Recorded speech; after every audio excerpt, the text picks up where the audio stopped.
So I know before the break we saw the tonal reel / short film that became our first feature film, The Land, right? So dope. We were able to get something made for little or no money, and a bunch of favors and a bunch of love from crew and all that good stuff, right? But we've all in here probably based on that we thought was dope, but then how do you get people to actually see it was the question, right? And for us, more specifically, how do we get the right people to see it so that we can turn this into an opportunity to make our first movie? So here's where the finesse came in. So the process was, I had met, because of all those internships over the 6 years, I had met a bunch of people and met a bunch of executives, and they all knew I wanted to be a producer and all that good stuff, right? So I had those contacts. I met a bunch of agents because I used the idea of being a student, like, hey, can I come learn from you for 15 minutes or whatever, right? And again, people are usually pretty open to that, or at least they were. So I utilized all of those contacts to try to get all of them to come see the movie at like a screening or like a premiere, let's say. But I didn't have resources to actually make a premiere happen. And then there was this company called Indie Night Film Festival that actually just started doing it in Atlanta too.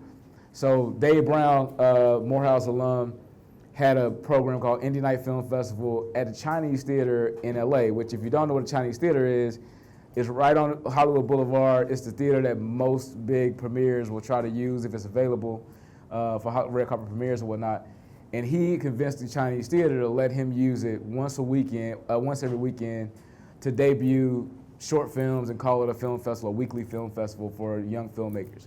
And the only thing they had to do was invite people to show up and buy a ticket and buy concessions to support. And so I basically convinced Dave that he should let us use it as our premiere. And he's like, well, can't do that, but you can like show it here, right? And so I still made up flyers that said we were doing a premiere for, I don't know, Dave, if you're watching, if you listen, I don't know, you probably know that. But I made flyers that said Land of Misfits, which is what the short was called at the time instead of The Land. Land of Misfits movie premiere, and invited a bunch of people via email or whatever else. And invited all these agents and managers and people I thought had money that could finance the movie, and people that worked at studios who could also finance the movie. Whoever I thought made sense to achieve the goal. Now, none of them showed up. However, most of their assistants showed up, which was actually more impactful. And that happens a lot. Like junior executives or assistants, that's who will get sent out to go scout, right? To go see these new filmmakers, the short films, or go to the festivals or what have you. So we had a room full of people that were excited to see our film. Now when they got there, they were a little confused why there were other short films showing. And we just said, oh, those are the previews. They just happened before ours. So they watched that stuff, and they watched ours. That was on a Saturday afternoon. By Tuesday morning, it was a frenzy, right? So we had a lot of people reaching out to say, what is this short film I heard about? Like, that y'all are doing? Are y'all doing something with it? We like that director. Is there a movie? I'm like, yeah, there's a movie. I sent you the script 3 months ago. You didn't read it. But no, here's a script. Here's a movie. Here's what we're doing, blah, blah, blah. So that gave us access to a lot of conversations, right? The director, got signed to WME. He already had a manager, et cetera. So it was all love, and we were off to the races from there. And then, eventually Charles King came in to finance half of the movie. We had another financier doing the other half, and the rest was history. So we made the movie. Now, that sounds simple, but really what I want you to take away from that is all I did and all we did as a team was look around us to see what was available, right? And sometimes what you see is not actually what it is. So what I mean is Indie Night Film Festival is not the same as a movie premiere for this little 6-minute thing we made, right? But we saw Indie Night Film Festival and said, that's a movie premiere for our little 6-minute video, right? So we turned it into that. And so it's just about identifying what's around you and then taking that and trying to make it into something that you really, really need and being targeted too, right? We invited the right people. Again, like the right people needed to see it. We wanted everybody to see it, but we want the right people to see it. So that was sort of a tangible thing. Obviously, as I mentioned, in making it, it was all about, we didn't have equipment. We didn't own equipment. So we had to utilize a class that Capel was in, that Stephen was in. We utilized a class that he had to get a production number at the school, and that production number allowed us to check out equipment and then we used that equipment for his assignment, but we really used it for this, right? And so that gave us an opportunity to create what we needed to create. Now, going from that point to actually getting the money, which is frankly the most important part in the first half of the process, how do you actually get the financing? I didn't know anybody of high wealth, so I wasn't necessarily in the circles of people where I could go ask for money or ask, do you know somebody who has the money to finance the movie? So the only way I knew how to do it was to, again, this is another lesson, like control what you can control. And what I could control was creating something that would get the word out about the movie. What I could control was hustling to get somebody to give me a space to show it. What I could control was putting myself on somebody's couch at Sundance, even because I couldn't really afford to be there, sleeping on somebody's couch or floor, to be out in the mix in the streets and meeting people and trying to get to know and understand what the system was, right? And just putting myself in the room. And that was what I could control. But even after all of that, we still didn't have the money. So what does that mean? There was no strategy, to be honest. There was no strategy, on my part at least, involved in how I got the money for that movie. It was literally like divine intervention, right? So we just had, again, going back to purpose, I wasn't chasing the result being, I want to make this movie, therefore I need money. I wasn't chasing the result, I was chasing the purpose. So because I was chasing that, everything else is sort of aligned with that, ultimately, right? And that is, somebody came up a few minutes ago and was like, I applaud that you kind of have to be a little delusional, right, to do this, and you do. That's, the real is, as a once wise rapper once said, the self-esteem was what powered his dreams, right? And so that's something that is very real in our business. You do have to kind of have a sense of, I'm so tapped into what I'm going to do, there's nothing that can stop that, and then everything else sort of falls in line. But there's going to be hard days, don't get it twisted, but it just means that you have to kind of stay tapped into that. So fast forward, we get the money, we're in Cleveland, we're about to shoot the movie, we have a financier who's going to finance the whole thing. Macro was not in play yet, and then Charles King called and he said, hey, my fund just came together, the finance fund just came together, where are y'all at with the movie? I was like, we're in Cleveland, we're shooting the movie in 3 weeks. He's like, what? It's like, you think I can still finance part of it? I was like, absolutely, we need your help, because at the time, we were trying to get a few more big actors to come play, right, to help with the overall package of the project. And for those that don't know, having the package is what allows you to get the movie sold at a certain level eventually, right?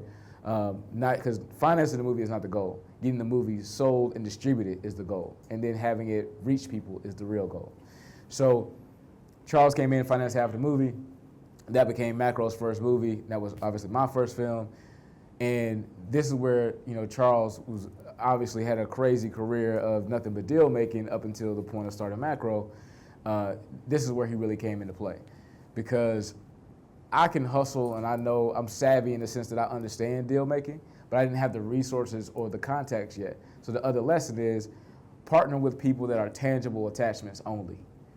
So I was not interested in partnering with somebody who just had money, because that's valuable, but I'd rather your dollar equal $100, right? Which means that it comes with advice, it comes with strategy, it comes with contacts, it comes with things that are going to amplify the effort.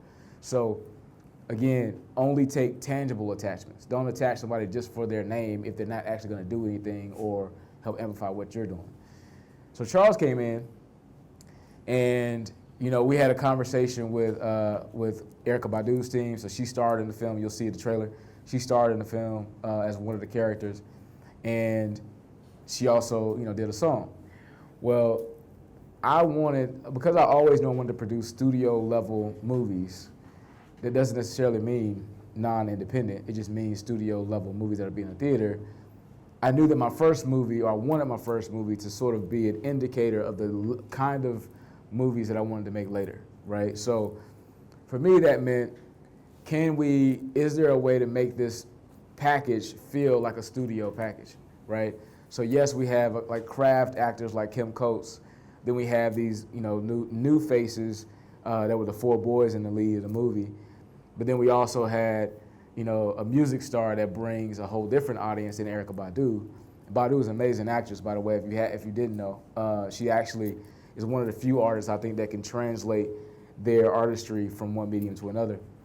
And I wanted a soundtrack, frankly. I was like, all the big movies I grew up loving, they all had dope soundtracks.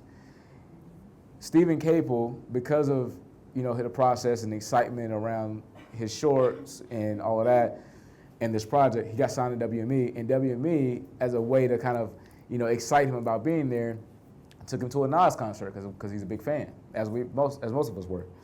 He goes to the concert, meets Nas, and Nas said to him afterwards, "If you ever need anything, let me know." And Capel thought it was just cool. I said, "Bro," he said anything. Call that man and ask him if he'll do the soundtrack, right? He's like, "Nah, he didn't mean it like that. People just say that." I was like, he shouldn't have said it if he didn't mean it. So he called Nas. Nas was like, he emailed Nas. He said, "Say less, good as done," right? So Nas came on to do the soundtrack. So let's watch the trailer real quick, and I'll walk you through some of the other process. The mission, and this leads into the sort of last section of the lesson.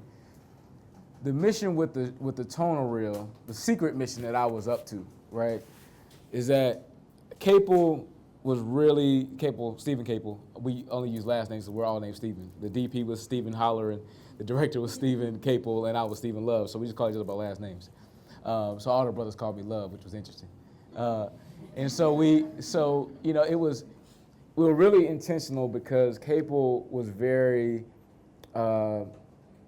pragmatic about wanting his voice to also be the sum of all the voices around him, right? So that meant that the editor that he used in school for all of his projects, even this movie and Creed 2, he wanted to continue working with her, right? Sarah Hyder. And so we were classmates. The same with our DP at the time, Stephen Holleran, right? The same with me as a producer. And a lot of other, our head of makeup, our head of wardrobe, like they were all people that we created with while we were in school. And so I knew that the best fighting chance we had and sort of the healthy byproduct of creating the tonal reel you saw earlier was if we had all of those people work on that piece and crush it, right? So then when I'm taking the big movie out and I'm saying, here's the script, here's the director, first of all, as a producer, if there's any aspiring producers in the room, which I know there are, the most important thing you can do in the early stages is have your paperwork in order. And specifically, I mean optioning the script that you're working on. So if your intention is to make a movie, even if it's your friend, your homie, et cetera, find an option agreement, a very simple option agreement. You can find them on the internet pretty easily. It should be short and sweet. Pay them $1 to control that script for however much time y'all both feel comfortable with. If that's 12 months, if that's 18 months, et cetera, I would suggest at least 12 months with an option to increase it by another 6 months if you pay another whopping $1 check, right? But make sure you do that, and make sure you do it as a check so that there's a printed copy of the tender that was exchanged, and make sure they cash it, right? All those things are important because when it's time to take the movie out, if you're a young producer like I was at the time with no experience other than school, you could be written off as, oh, that's just so-and-so's homie that he or she has on there as a producer. But that's not fair if you've actually been doing the work and actually developing it and trying to get it made. And, I can't really blame a first-time director, to be honest, even though we all would love to think that our friends would hold us down and all that. Capel was ready to fight for me for sure. I believe that, but at the same time, I didn't want to put him in a position where he needed to. That he should be fighting for extra shooting days. He should be fighting for a particular actor he wants. He shouldn't have to fight for his producer to be on the movie, right? So by having an option on the script, albeit for a whopping $1, it meant that I controlled the rights to that script. So anytime anybody wanted to engage and finance the movie, they had to get those rights from me, not from Capel at the time, right? But that was something that we had to talk about, and we had a understanding of like, this is why I need you to do this, and he was with it. Now, to go back, that's the lesson there. But I would say, going to that short and making sure that the same team that we wanted to keep intact on the feature was on that short, it's not a guaranteed thing. Because frankly, first-time directors, even now looking back on it, there's been times when I would think, okay, I see what it's like to have a first-time director paired with a very experienced cinematographer. or a very experienced editor, right? But if it's important to you, like it was to us, to have all those same people work on the feature, I basically went to everybody and said, look, I know you're fighting us right now because you don't want us to hire, basically you think are just our friends, our homies, to shoot this movie or edit this movie or what have you, or to style the movie with costume, but you could do that. You could change any of those elements. But what you bought is this 6-minute piece. So if you want what you bought, I suggest you don't change anything. But you can change something if you want to. I'm just suggesting you don't if you want what you bought, right? And look, that may not always work, but in that sense it did work. And so it meant that our entire community was able to work on that first film, and everybody's kind of launched from there and had big careers from that moment, right?